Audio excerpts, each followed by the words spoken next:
Repeated reports of flock camera abuse are raising safety questions amongst agencies who use that software, also the neighbors that they serve. Our Caitlin Ashbaugh has been following reports of flock misuse, and she joins us now to explain how the community and its agencies are responding to all of this. Caitlin.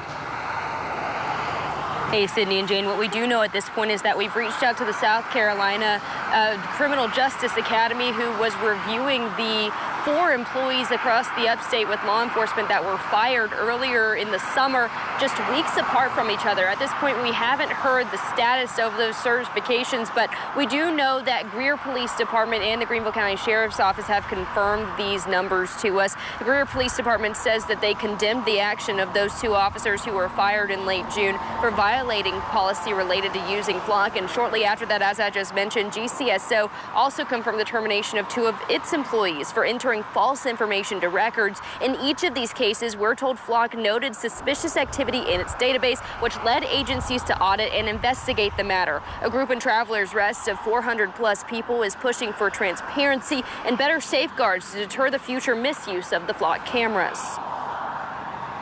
We definitely don't want cops in the police force that are going to be doing illegal things. You know, the flock did help catch those guys. So, I see good and bad to it. But, like, where do we draw the line? We have to put in a case number with an incident report or label exactly what it is we're looking for.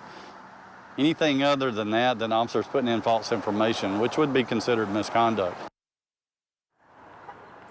And as you just heard, several agencies have since spoken out in our area, addressing a need to hold people accountable and solve crimes while still understanding how the misuse of this software can be harmful. And the officers that we mentioned earlier and the employees, none of them, from what we heard, were arrested or penalized other than being fired from their roles at each of those departments. And we also, like I mentioned, did reach out to the South Carolina Criminal Justice Academy, and we'll have those updates as they come to us. But for now, reporting in Greenville, Caitlin Ashbaugh, WYFF News 4.